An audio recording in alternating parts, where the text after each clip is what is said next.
Hello friends, स्वागत है आपका एक एजुकेशन में। दोस्तों, आज की इस वीडियो में हम लोग बात करेंगे राजनीति शास्त्र के महत्वपूर्ण टॉपिक संविधान के कुछ महत्वपूर्ण वन लाइनर क्वेश्चन आंसर को जानेंगे जो एग्ज़ाम की दृष्टि से काफ़ी महत्वपूर्ण हैं। तो चलिए देर ना करते हुए वीडियो स्टार्ट करते हैं। तो दोस्तों, आज हम लोग का टॉपिक है भारतीय संविधान, जिसमें पहला पॉइंट है लघु संविधान। तो लघु संविधान किसको कहा जाता है? तो 42वें संविधान संशोधन को लघु संविधान कहा जाता है। चलिए अगले पॉइंट पे, भारतीय संविधान का जनक। तो भारतीय संविधान का जनक अंबेडकर को कहते हैं, भीमराव अंबेडकर। ठीक है दोस्तों। चलिए अगले पॉइंट है, संविधान की कुंजी किसको कहा जाता है? तो प्रस्तावना को कहा जाता है। अगला पॉइंट है, संविधान निर्माण समय। संविधान को निर्माण करने में लगा समय दोस्तों, तो ये 2 वर्ष 11 माह और 18 दिन।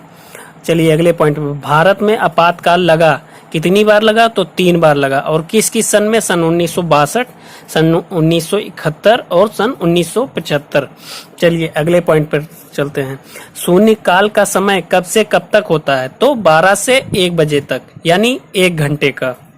चलिए अगले पॉइंट पर चलते हैं, मूल कर्तव्यों को किस संशोधन द्वारा संविधान में शामिल किया गया?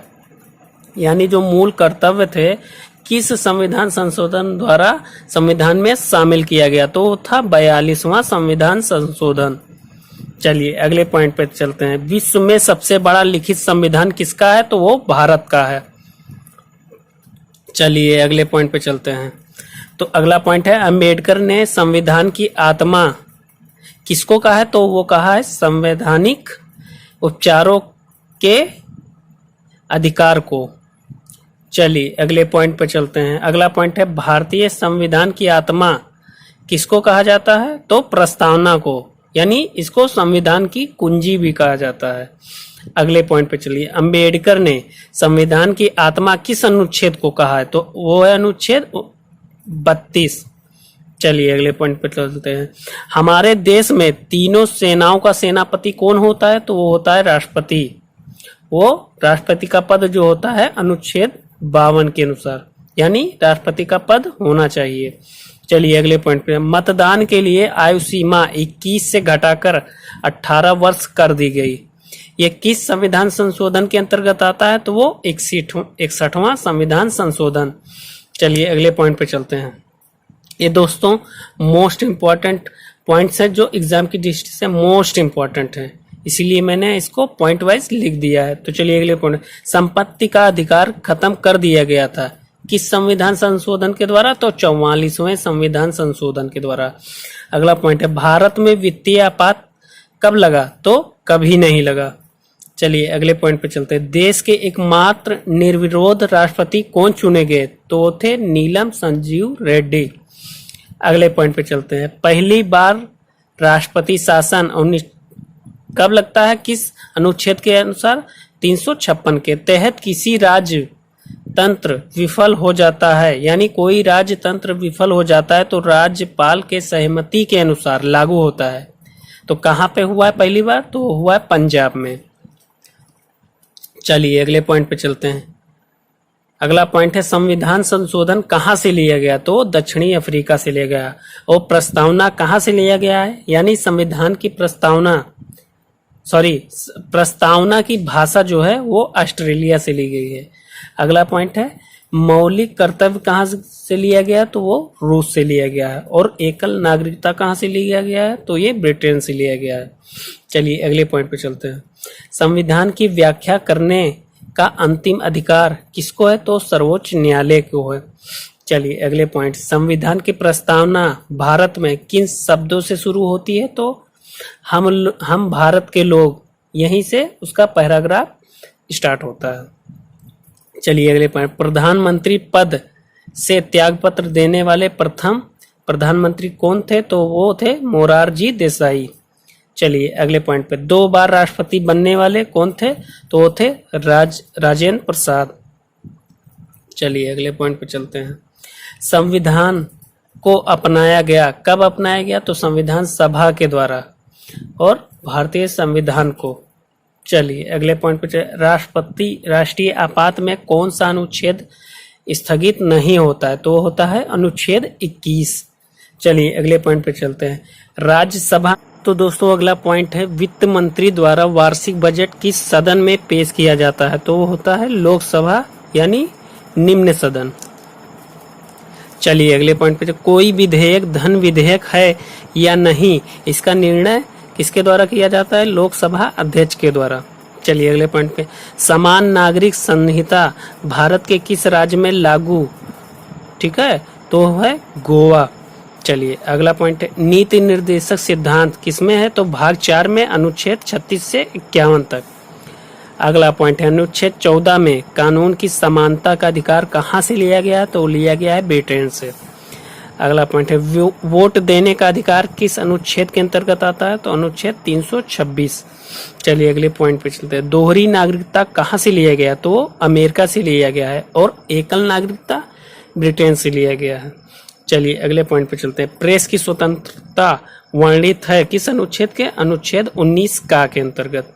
चलिए अगले पॉइंट पे चलते हैं, हमारे संविधान में वर्णित मौलिक अधिकारों का संरक्षक किसको कहा जाता है, तो उच्चतम व उच्च न्यायालय को। चलिए अगले पॉइंट पे, राष्ट्रपति पर महाभियोग का प्रावधान किस देश से लिया गया है, ठीक है, यानी राष्ट्रपति पर जो महाभियोग लगाया जाता है वह किस देश से लिया गया, तो वो है अमेरिका।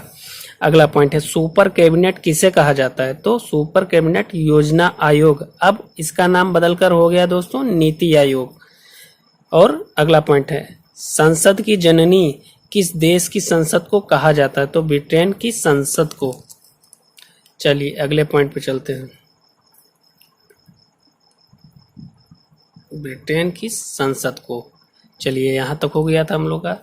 अगला पॉइंट है शिक्षा का अधिकार अनुच्छेद 21 का, ठीक, जो शिक्षा का अधिकार है वो एक अनुच्छेद 21 का के अंतर्गत आता है, और धार्मिक स्वतंत्रता का अधिकार है वो अनुच्छेद 25 के अंतर्गत आता है। चलिए अगला पॉइंट है किस प्रधानमंत्री के शासन काल में सर्वाधिक बार राष्ट्रपति शासन की घोषणा की गई, तो वो थी इंदिरा गांधी। अगला पॉइंट है धन विधेयक किस अनुच्छेद में उल्लेखित है, तो है अनुच्छेद 110।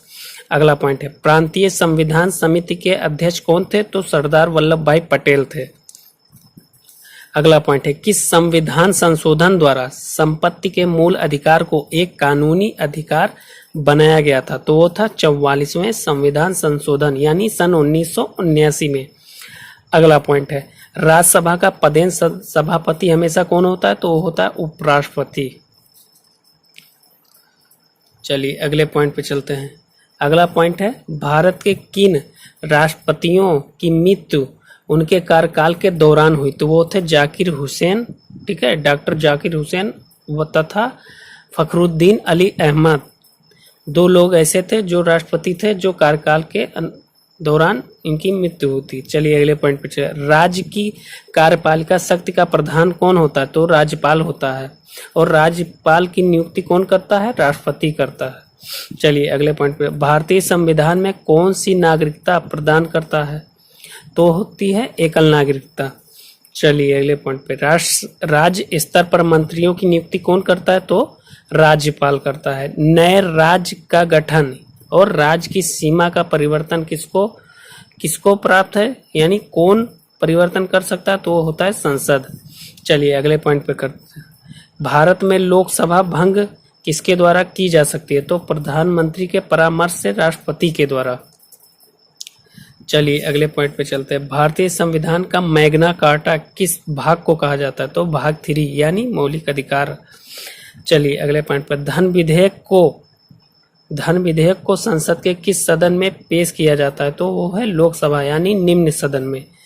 अगला पॉइंट है भारत का उपराष्ट्रपति किस अनुच्छेद के अंतर्गत आता है, तो वो अनुच्छेद 63 के अंतर्गत आता है। चलिए अगले पॉइंट पे चलते हैं दोस्तों। तो दोस्तों अगला पॉइंट है महाभियोग की प्रक्रिया का उल्लेख किस अनुच्छेद के अंतर्गत आता है, तो अनुच्छेद 61।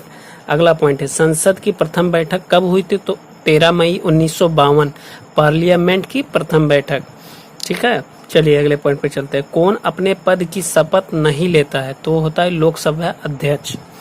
अगला पॉइंट है शोषण के विरुद्ध का अधिकार किस अनुच्छेद के अंतर्गत आता है, तो अनुच्छेद 23 से 24 के अंतर्गत। भारत में प्रथम आम आदमी का चुनाव कब हुआ था, तो 1951 से 1952 में। अगला पॉइंट है संपत्ति का अधिकार किस संविधान संशोधन के द्वारा हटा दिया गया, तो 44वें संविधान संशोधन के द्वारा। अगला पॉइंट है लोक कल्याणकारी राज्य की अवधारणा, ठीक है, राज्य की नीति निर्देशक तत्व के अंतर्गत आता है। चलिए अगले पॉइंट पर चलते हैं। संविधान में मूल कर्तव्यों को किस समिति की अनुशंसा के आधार पर शामिल किया गया, तो वो थी स्वर्ण सिंह समिति के द्वारा। चलिए अगले पॉइंट पर चलते हैं। राष्ट्रपति का कार्यकाल कितना होता है, तो वो होता है 5 वर्ष। चलिए राष्ट्रपति पर महाभियोग का आरोप लगाया जा सकता है किसी भी सदन के द्वारा। पंचायती राज व्यवस्थाओं का वर्णन किसमें मिलता है, तो 11वीं अनुसूची में। राष्ट्रपति किस अनुच्छेद के द्वारा दोनों सदनों की संयुक्त बैठक बुलाता है, तो वो 108वें अनुच्छेद के द्वारा। न्यायिक समीक्षा की अवधारणा कहाँ से लिया गया है, तो अमेरिका से लिया गया है। अगला पॉइंट है राज्यसभा का कार्यकाल 6 वर्ष होता है और लोकसभा का कार्यकाल 5 वर्ष होता है। अगले पॉइंट पे चलिए।